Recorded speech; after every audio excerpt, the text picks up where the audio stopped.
warahmatullahi wabarakatuh.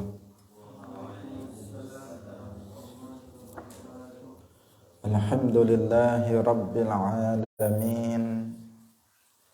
Lahun ni'matu wa lahul fadlu wa lahus sana'ul hasan.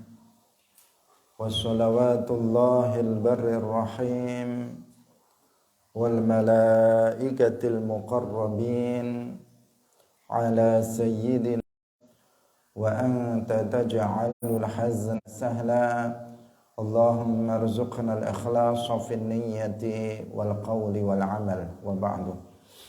Ila nabiyil mustafa sallallahu alaihi wasallam wa ikhwanihi minal anbiya'i wal mursalin wa syuhada'i was salihin, khususan ila sultanil awliya Syekh Abdul Qadir Al-Jilani wa Syekh Ahmad Ar-Rifai wa Syekh Baha'iddin An-Naqsyabandi wa Syekhina Abdullah Al-Harari wa ila arwahi muassisi jam'iyyati Nahdlatul Ulama Syekh Muhammad Hashim Asy'ari wa Syekh Bisri Sansuri wa Syekh Abdul Wahhab Hasbuwah wa ila arwahi jami'i ahli al-qubur minal muslimin wal muslimat. Al-Fatihah. A'udzu billahi minasy syaithanir rajim. Bismillahirrahmanirrahim. Alhamdulillahi rabbil alamin.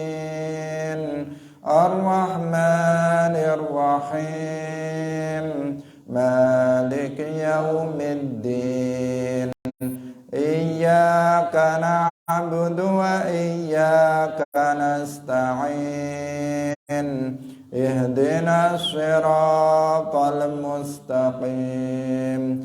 Siratal ladzina an'amta 'alaihim ghairil maghdubi 'alaihim waladdallin.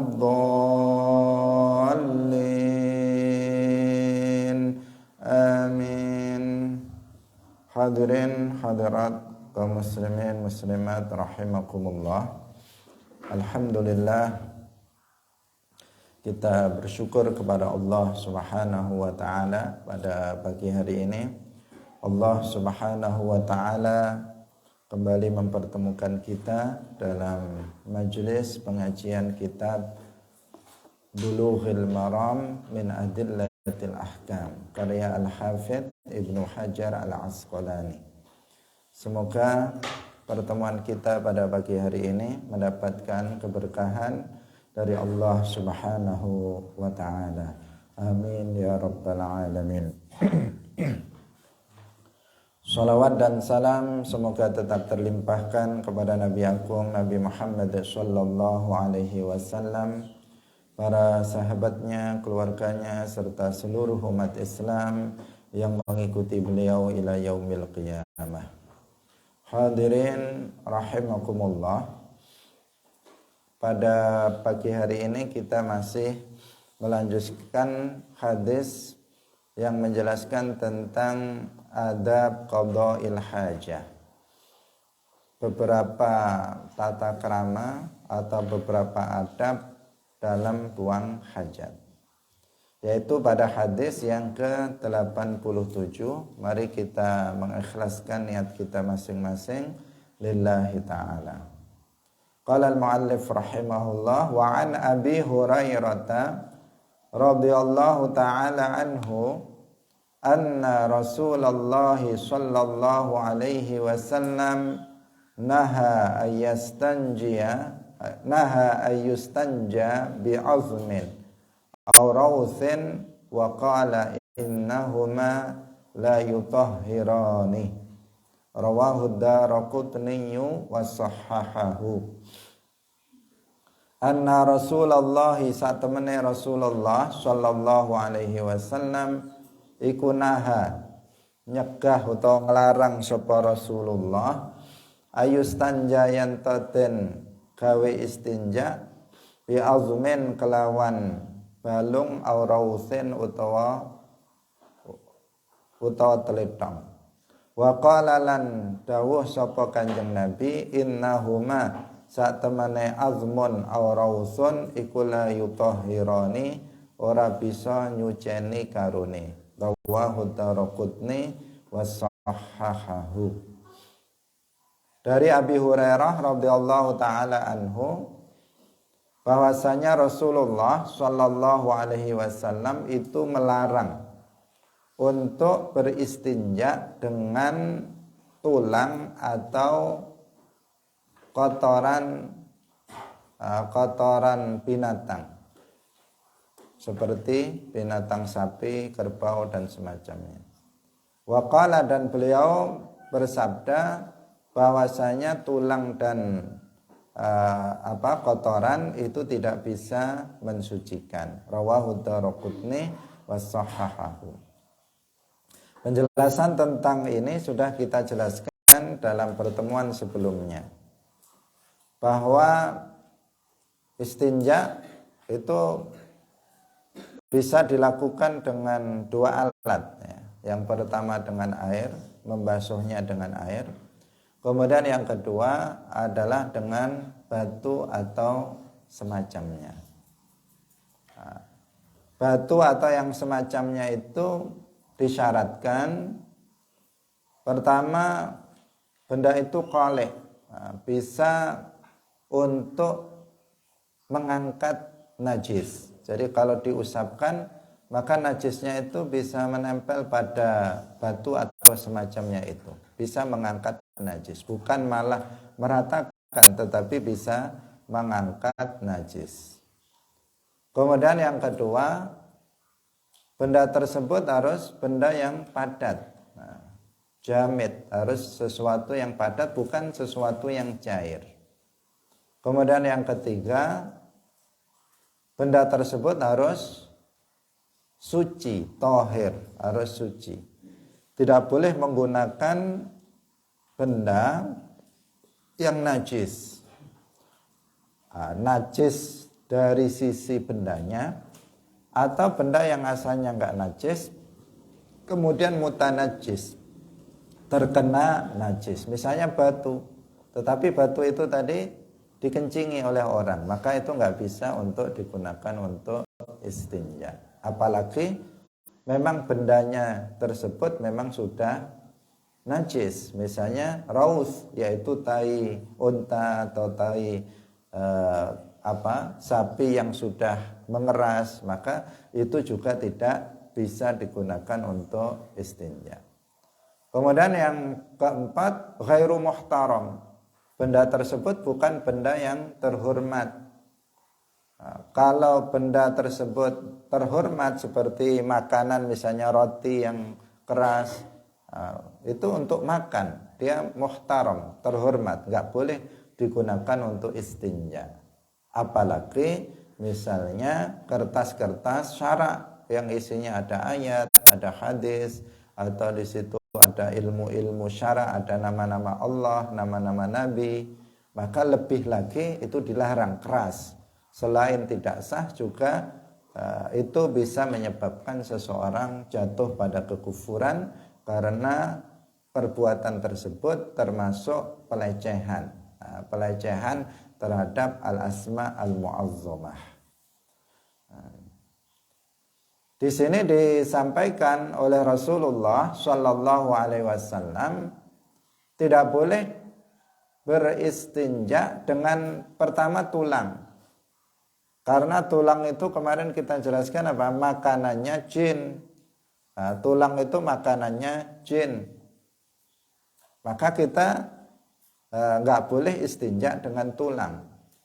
Yang kedua, tidak boleh istinja dengan raus, yaitu kotoran binatang, itu tidak diperbolehkan. Meskipun kemarin kita jelaskan ada khilaf di antara para ulama tentang najisnya kotoran binatang yang boleh dimakan.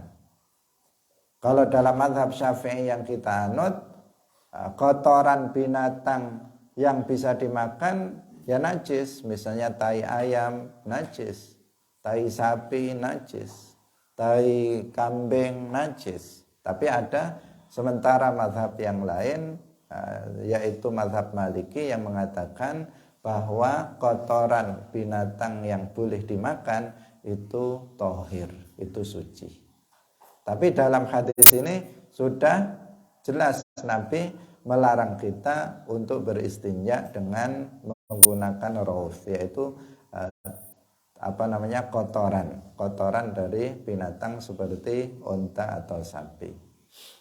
Nah, kalau dalam bahasa Jawa biasa disebut teletong. Nah, mungkin lebih menunjukkan. Nah, tapi bagi orang Jawa, kalau enggak ya enggak tahu ya. Rawahu Daraqutni wa sahhahahu.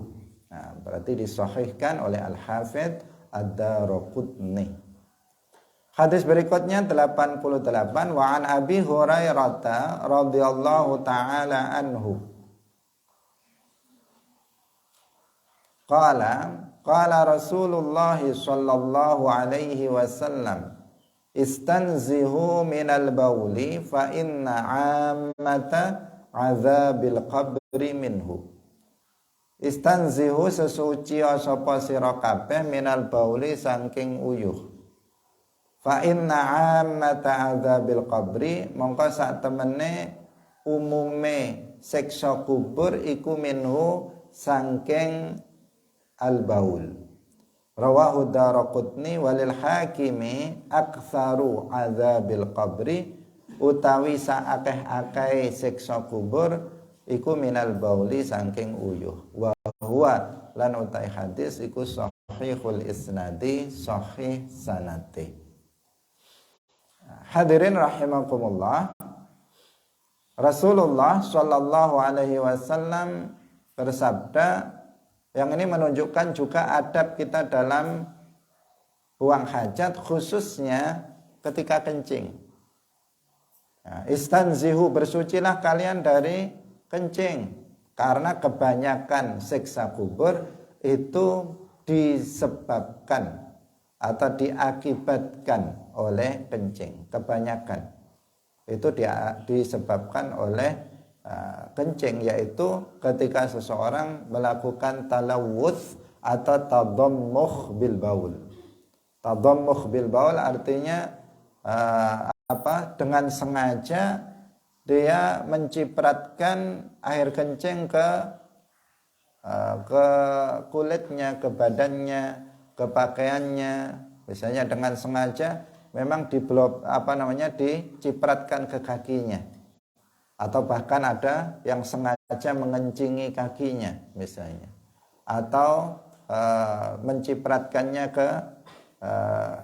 ke celananya, ke sarungnya, maka perbuatan tersebut itu tergolong sebagai dosa besar dan bisa menjadi penyebab seseorang diazab di dalam kuburnya. Nah, maka kita harus sangat berhati-hati terhadap urusan kencing ini. Terlihat remeh. Nah, terlihat remeh, sesuatu yang kecil, tapi ternyata dalam syarak ini tergolong sebagai dosa besar. Artinya tidak boleh seseorang meremehkan permasalahan kencing. Betapa banyak orang yang meremehkannya, yang ketika kencing justru main-main, sengaja. Bahkan ada kalau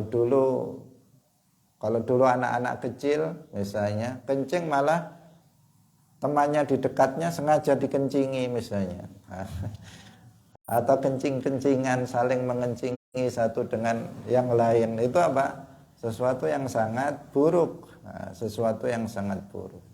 Atau bahkan ada sebagian orang sengaja air kencing digunakan untuk cuci muka, katanya untuk obat mata dan sebagainya. Maka ini sesuatu yang sangat buruk. Bukan dosa kecil, ini adalah dosa besar. Jadi kalau seseorang kencing harus betul-betul dia memastikan bahwa air kencingnya itu tidak akan menciprat ke badannya. Kalau dia misalnya kencingnya dengan duduk, dipastikan posisi kakinya jangan sampai terlalu dekat dengan tempat air, dengan dengan air kencingnya sehingga nanti akan menciprat ke kakinya. Kalau berdiri, ini pada umumnya lebih membahayakan, lebih mudah untuk menciprat ke badannya. Apalagi kalau perempuan sudah pasti kalau berdiri akan akan belepotan kemana-mana, maka itu harus dihindari. Meskipun kencing dengan berdiri itu tidak haram secara dalam syarak, secara mutlak itu tidak. Tetapi yang haram di sini adalah ketika dengan sebab itu seseorang tadammuh, melakukan mencipratkan air kencingnya ke pakaian atau ke badannya. Meskipun dengan dalih akan dibersihkan, saya kan mau mandi misalnya, habis ini saya mandi, kaki saya kencingi dulu. Meskipun setelah itu dia mandi, celana saya habis ini kan saya cuci, nggak masalah lah. Meskipun seperti itu, hukumnya tetap haram. Nggak boleh, meskipun setelahnya disucikan, meskipun setelah itu mau dicuci, meskipun setelah itu mau mandi, tetap tidak diperbolehkan seseorang melakukan tadammuh bil baul, yaitu mencipratkan air kencing ke badan atau pakaian. Hadirin rahimakumullah, hadis ini menunjukkan beberapa hal kepada kita. Dalam hadis sebelumnya sudah ada juga yang menyinggung permasalahan ini. Yang pertama, menunjukkan najisnya kencing, bahwa air kencing itu najis. Pertama itu. Kalau kotoran kemarin, kotoran tai, ada khilaf untuk kotoran binatang yang boleh dimakan, seperti yang tadi kita sebutkan. Tetapi kalau air kencing ini jelas ini disepakati sebagai sesuatu yang najis untuk air kencing. Dan najis air kencing ini lebih berat dibandingkan dengan najis kotoran, atau kotoran maksudnya tai, biar jelas ya, karena kotoran itu masih umum. Meskipun kalau disebut kotoran manusia atau kotoran binatang, maka yang dipahami itu adalah tai itu. Jadi najisnya air kencing lebih berat dibandingkan dengan najis tai manusia atau tai binatang. Terbukti bahwa air kencing najisnya itu bisa melumurinya dengan air kencing tergolong sebagai dosa besar, bahkan ada ancaman azab kubur bagi orang yang melakukannya. Pertama. Kemudian yang kedua, hadis ini menunjukkan tentang adanya azab kubur. Hadis ini menetapkan bahwa azab kubur itu hakun, bahwa azab kubur itu benar-benar ada. Karena ada sebagian kelompok yang mengingkari tentang adanya azabul qabr, tentang siksa kubur. Di antaranya adalah kelompok Hizbut Tahrir. Kelompok Hizbut Tahrir di antara keyakinannya yang batil, mereka mengingkari tentang adanya azab kubur. Alasannya, menurut mereka azab kubur nggak ada penjelasannya di dalam Al-Quran, tidak ada penjelasannya dalam hadis yang mutawatir. Hadis-hadis yang menjelaskan tentang azab kubur, menurut mereka itu semuanya adalah hadis ahad. Hadis ahad itu menurut mereka tidak bisa dijadikan sebagai hujjah dalam permasalahan akidah. Ini pendapat Hizbut Tahrir. Sehingga mereka kemudian tidak mempercayai tentang adanya azabul qabr. Sementara Ahlus Sunnah wal Jamaah itu meyakini bahwa azabul qabr hakun, benar-benar ada.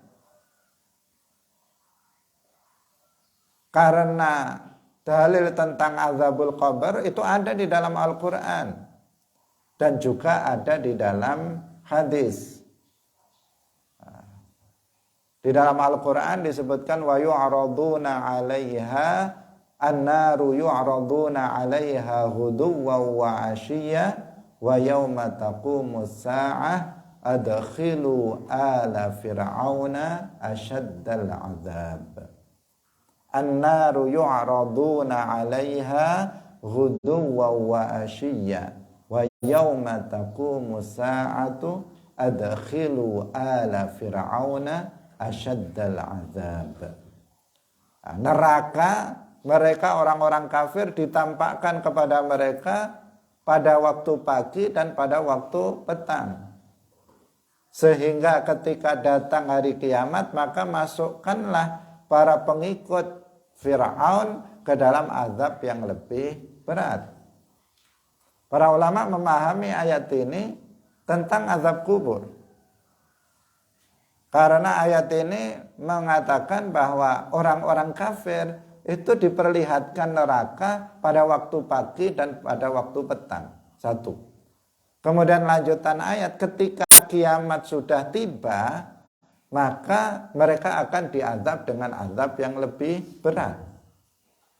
Dipahami dari ayat ini bahwa bahwa diperlihatkannya mereka terhadap neraka itu tidak di akhirat, tidak setelah hari kiamat. Kenapa? Karena ayatnya mengatakan dan ketika datang kiamat maka masukkanlah mereka pada azab yang lebih berat. Berarti diperlihatkannya neraka kepada mereka itu bukan nanti pada hari kiamat. Dan itu juga tidak terjadi di dunia.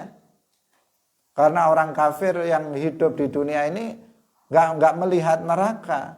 Waktu pagi mereka nggak lihat neraka, waktu sore nggak melihat neraka. Seandainya mereka lihat neraka, pasti mereka buru-buru masuk Islam. Tapi karena mereka nggak melihat neraka di sini, di dunia ini, maka mereka banyak yang kemudian dengan kehendak Allah mereka juga tidak mau masuk ke dalam agama Islam. Berarti diperlihatkannya neraka kepada mereka bukan di dunia dan juga bukan pada hari kiamat, tetapi di antara keduanya, di antara dunia dan kiamat, yaitu di dalam kubur. Maka ayat ini menetapkan tentang adanya azab kubur. Jadi kalau dikatakan gak ada ayat Al-Quran yang menjelaskan tentang adanya azab kubur, maka itu bohong.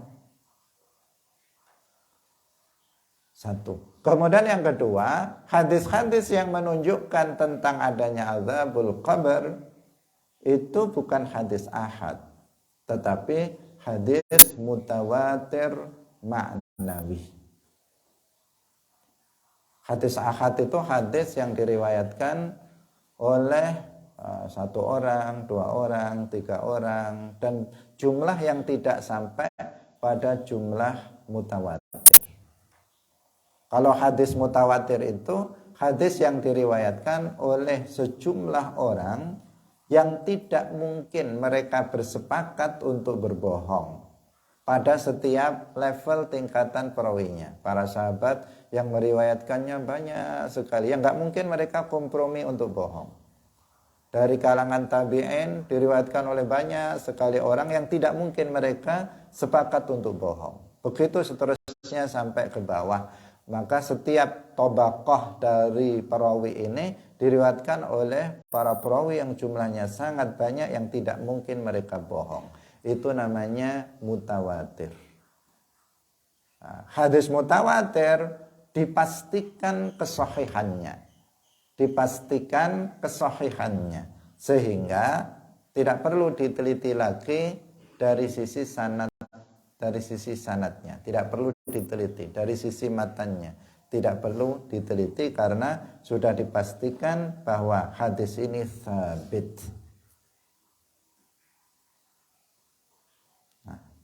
Hadis mutawatir ada dua, ada mutawatir lafzi, ada mutawatir maknawi. Kalau mutawatir lafzi, lafadznya sama. Jadi diriwayatkan oleh sekian banyak para perawi dengan lafadz yang sama. Itu namanya mutawatir lafzi. Kalau mutawatir maknawi diriwayatkan dengan lafadz yang berbeda-beda, tetapi seluruhnya menunjukkan hal yang sama. Hadis-hadis azab kubur itu mutawatir maknawi. Mutawatir maknawi. Betapa banyak hadis-hadis yang menunjukkan tentang adanya azab kubur. Sebagian seperti ini, istanzihu minal bauli fa inna ammata azabil qabri minhu. Ada sebagian yang Nabi itu mengajarkan kepada kita untuk berdoa dari meminta perlindungan kepada Allah dari azab kubur. Fitnati Allahumma inni a'udzubika min fitnati azabil qabr. Ada doa yang diajarkan Nabi seperti itu. Juga ada hadis yang menunjukkan bahwa ketika Nabi Shallallahu Alaihi Wasallam melewati dua buah kuburan, kemudian Nabi dengan kehendak Allah bisa mengetahui bahwa orang yang berada di dalam kubur itu sedang diazab. Kemudian Nabi mengambil pelepah kurma dan memotongnya, membelahnya menjadi dua, meletakkannya di dua kuburan itu. Kemudian Nabi berdoa, semoga sebelum pelepah kurma ini kering, diringankan azab mereka. Nabi menjelaskan bahwa keduanya diazab di dalam kuburnya. Yang pertama karena namam, dia tukang namimah, suka mengadu domba orang. Yang satunya lagi itu adalah diakibatkan karena kencing.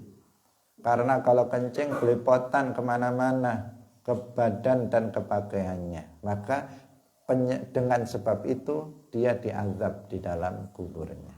Kemudian ada hadis ini dan banyak sekali hadis-hadis yang menjelaskan tentang azab kubur yang semuanya menunjuk pada satu arah, yaitu azabul qabri haqqun, bahwa azab kubur itu betul-betul ada. Semuanya menyatakan hal itu.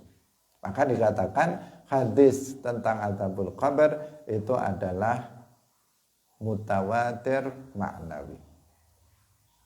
Seandainya tidak mutawatir maknawi, kita katakan bahwa hadis sahih, bahwa hadis ahad itu terkadang bisa digunakan untuk sebagai hujjah dalam akidah.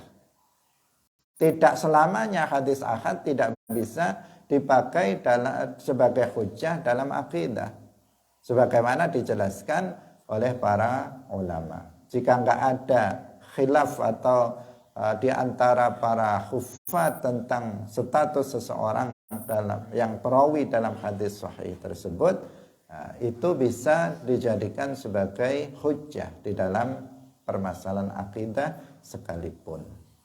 Tetapi nyatanya bahwa hadis tentang azabul qabr itu adalah mutawatir, bukan ahad. Mutawatir maknawi.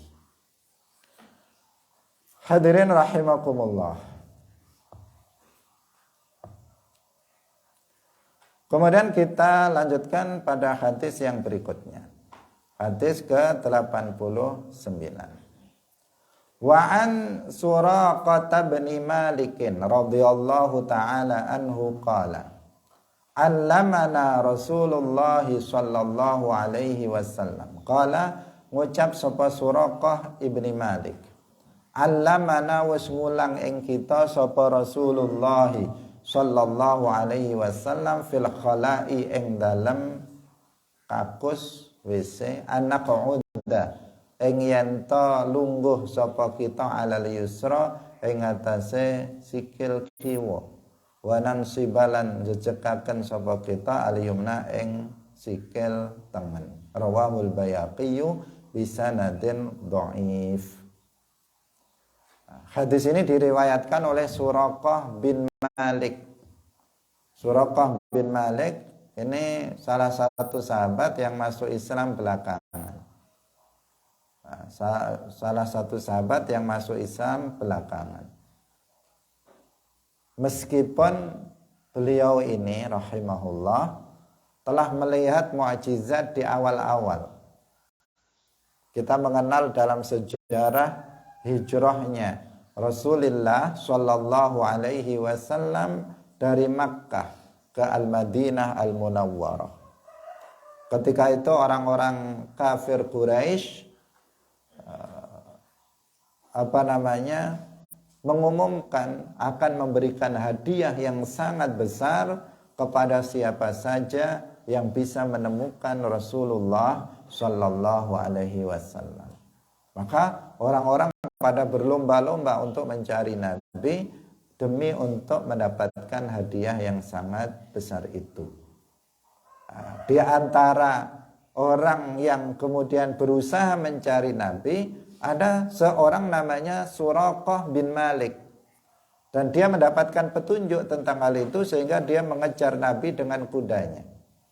Tetapi begitu sudah mendekati Nabi, dia diperlihatkan mukjizat.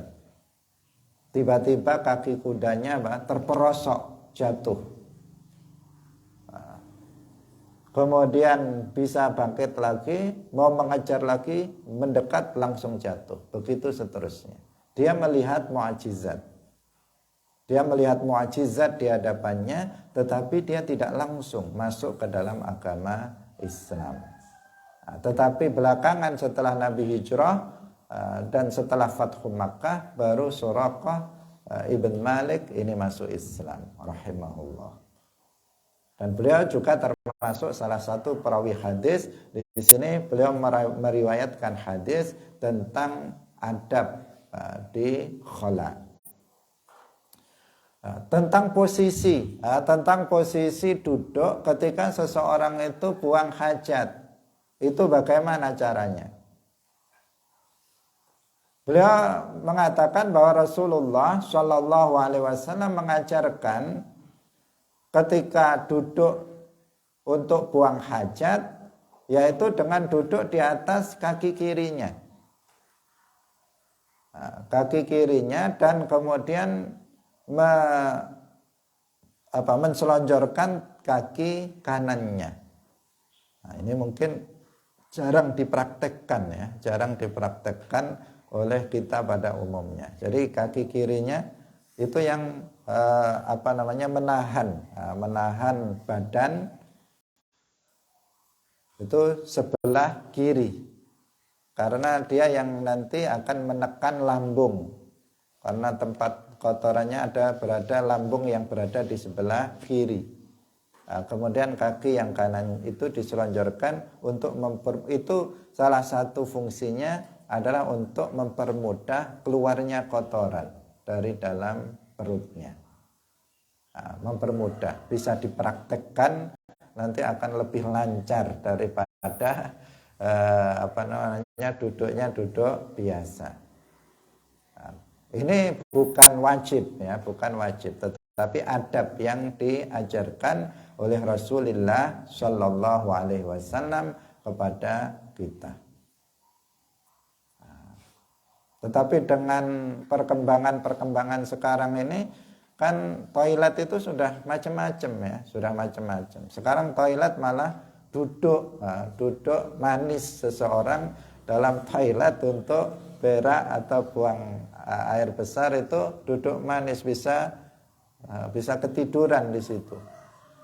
Karena duduknya nyaman dan sebagainya, bukan dengan cara yang telah dituntunkan oleh Nabi, karena nggak mungkin dengan WC duduk itu kemudian dipraktekkan apa yang diajarkan oleh Rasulullah Shallallahu Alaihi Wasallam ini. Hadirin rahimakumullah, kita lanjutkan lagi hadis ke-90. Wa an Isa bin Yazdad an abihi radhiyallahu ta'ala anhuma qala qala Rasulullah sallallahu alaihi wasallam idza bala ahadukum tatkalane pipis atau nguyuh sapa ahadukum salah siji sira kabeh faliantur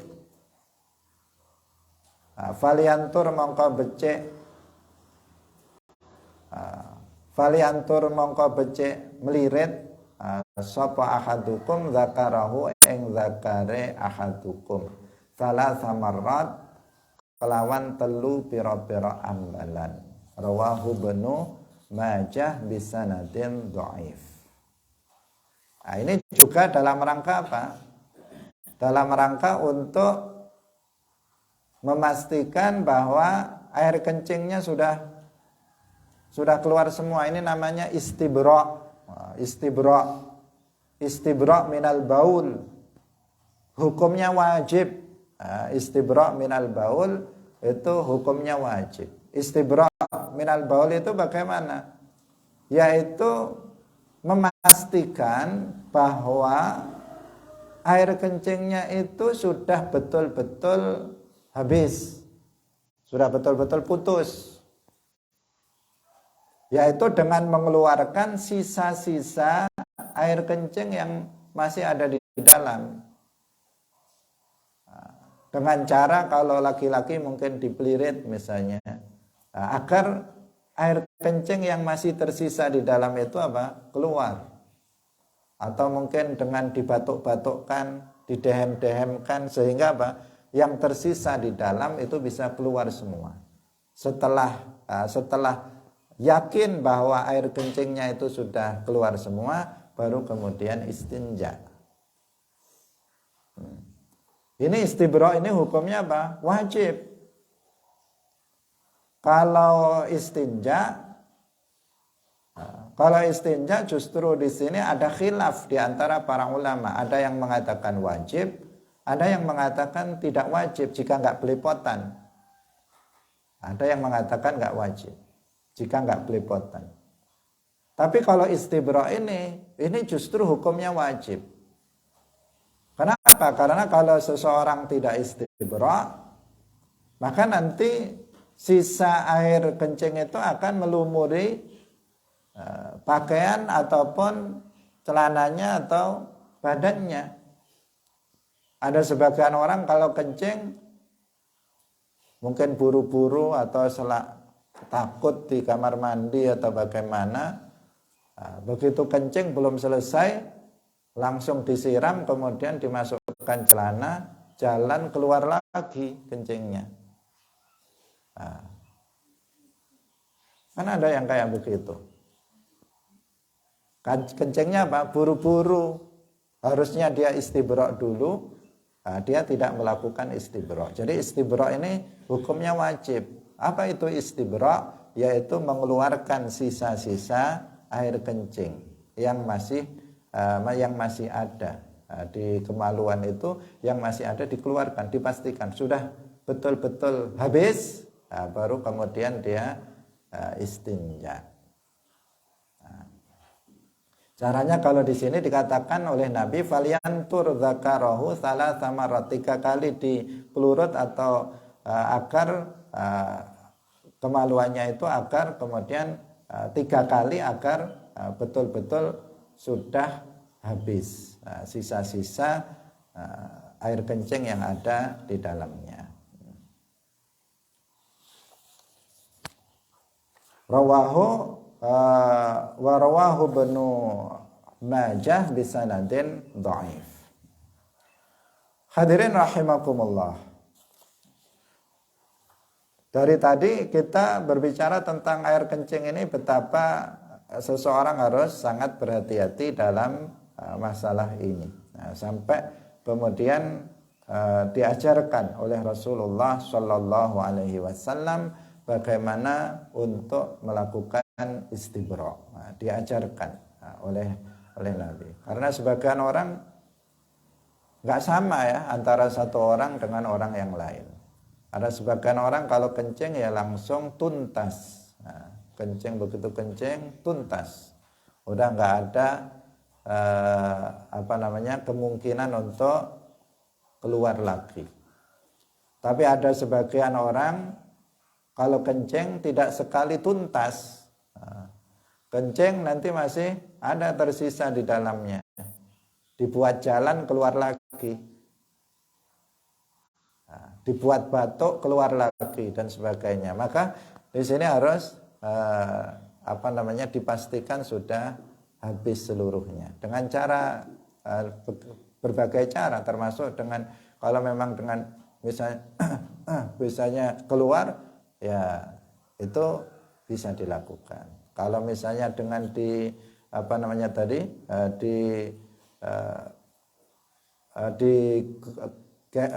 dipelirit misalnya, maka itu dilakukan. Jika dengan dipukul maka ya dengan dipukul dan semacamnya. Yang penting untuk memastikan itu tuntas ya. Tuntas air kencingnya. Hadis yang terakhir dalam bab adab qada'il hajah nomor 91. Wa 'an Ibnu Abbas radhiyallahu anhuma. Kalau Ibnu Abbas selalu radhiyallahu anhuma. Ibnu Umar radhiyallahu anhuma. Kenapa? Karena dua-duanya sama-sama sahabat. Ibnu Abbas namanya Abdullah, Al-Abbas paman Nabi itu juga sahabat. Makanya radhiyallahu taala anhuma. Semoga Allah meridhoi keduanya. Anna Nabiyya sallallahu alaihi wasallam sa'ala ahla Qubain. Saat temene Kanjeng Nabi sallallahu alaihi wasallam iku sa'ala takon sapa Kanjeng Nabi ahla Qubain ing penduduk Quba. Faqala mangka dawuh sapa Kanjeng Nabi, innallaha yusni alaikum. Satemene Allah iku yusni muji sapa Allah alaikum ing atase sira kabeh. Faqalu mangka jawab sapa ahlu Quba, inna nutbi'ul hijarata. Satemene kita iku nutbi'u ngetut bureni sapa kita al hijarata ing watu, al ma'a ing banyu.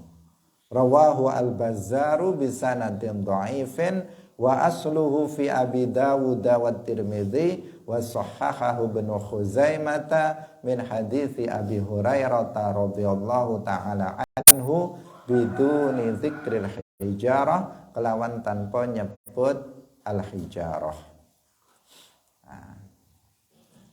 Penduduk Kuba artinya penduduk daerah Kuba, yang di sana ada masjid yang dikenal dengan istilah Masjid Kuba. Kita semuanya pasti tahu Masjid Kuba adalah masjid yang pertama kali didirikan oleh Rasulullah Shallallahu Alaihi Wasallam di Al-Madinah Al-Munawwarah. Ketika Nabi hijrah dari Makkah ke Al-Madinah, sampai di Kuba, kemudian beliau membangun masjid yang dikenal dengan Masjidul Kuba, Masjid Kuba. Baru kemudian melanjutkan perjalanan, yang kemudian beliau juga membangun Masjidun Nabi yang dikenal sekarang dengan Al-Masjid An-Nabawi. Nah, sebelum itu beliau membangun Masjid Kuba yang ussisa 'alat taqwa, disebutkan di dalam Al-Qur'an, didirikan atas dasar ketakwaan di sana di Kuba. Ahlu Kuba, penduduk yang tinggal di sekitar Masjid Kuba, itu disampaikan oleh Rasulullah Shallallahu Alaihi Wasallam bahwasanya Allah itu memuji mereka. Allah itu memuji mereka. Kemudian mereka menjawab bahwa itu karena kami itu mengikuti batu dengan air. Artinya dalam istinja. Nah, di sini berbicara tentang istinja. Bahwa orang-orang Kuba itu kalau istinja pakai paket lengkap. Nah, yaitu dengan batu kemudian dengan air. Nah, itu yang kemarin kita telah sampaikan bahwa istinja yang sempurna, yang paling sempurna adalah menggunakan dua alat istinja ini. Pertama pakai batu atau semacamnya yang memenuhi syarat yang tadi telah kita sebutkan, misalnya pakai tisu atau batu atau yang semacamnya. Setelah itu baru diikuti dengan air. Nah, setelah batu baru air. Nah, karena itulah kalau orang-orang Kuba itu, penduduk Kuba itu kalau istinja seperti itu, pakai batu kemudian pakai air, maka mereka dipuji oleh Allah Subhanahu wa ta'ala. Dan istinja tidak harus seperti itu. Nah, kemarin sudah kita jelaskan bahwa istinja itu bisa dengan air saja, bisa dengan batu atau yang semacamnya saja, bisa dengan dua-duanya. Nah, seseorang mencukupkan diri, udah saya males kalau kena air, udah pakai batu aja, nggak masalah. Pakai tisu aja, nggak masalah. Atau seseorang males saya pakai tisu, pakai air saja, tidak masalah. Atau saya ingin sempurna, pakai batu kemudian pakai air, maka itu yang lebih sempurna. Tapi kita jelaskan kemarin, apabila seseorang itu mencukupkan dengan salah satu dari batu atau air, yang lebih utama adalah mencukupkan dengan air.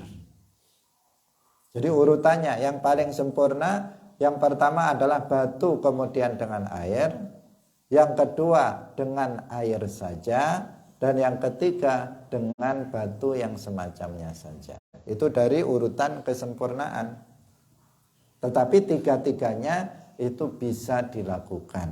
Nah, bisa dilakukan. Kebanyakan kita di sini apa? Hanya dengan air, tidak dengan batu atau semisalnya. Kalau kita mau mempraktekkan, bisa kita taruh tisu di dalam kamar toilet kita, nanti kita bisa mempraktekkan istinja yang lebih sempurna, yaitu dengan menggunakan kedua-duanya. Nah, dalilnya di sini keutamaan menggunakan dua alat istinja secara bersama-sama itu lebih utama. Dalilnya adalah hadis ini, yaitu bahwa Allah memuji ahlu Quba karena istinja mereka itu menggunakan batu dan air sekaligus secara bersama-sama. Hadirin rahimakumullah. Nah, sekarang kita masuk pada bab yang baru. Insya Allah akan kita lanjutkan pada pertemuan berikutnya, karena ini bab yang baru, yaitu tentang masalah mandi, al-ghusl wa hukmil junub, dan hukum orang yang junub. Bagaimana mandi junub, bagaimana mandi dari hadas besar, apa saja yang tergolong sebagai hadas besar, insya Allah akan kita bahas dalam pertemuan selanjutnya. Nah, semoga apa yang kita pelajari pada hari ini bermanfaat, barokah bagi kita fid dunya wal akhirah, dan kita mampu untuk mengamalkan apa yang telah dituntunkan oleh Rasulullah Shallallahu Alaihi Wasallam tentang adab qada'il hajah, tentang adab ketika kita buang hajat. Barakallahu fikum, wallahu muwaffiq ila aqwamit thariq. Wassalamualaikum warahmatullahi wabarakatuh. La ilaha illallah. Allahumma salli ala sayyidina Muhammad wa ala alihi wa وصحبه وسلم رب اغفر لي ولوالدي وللمؤمنين والمؤمنات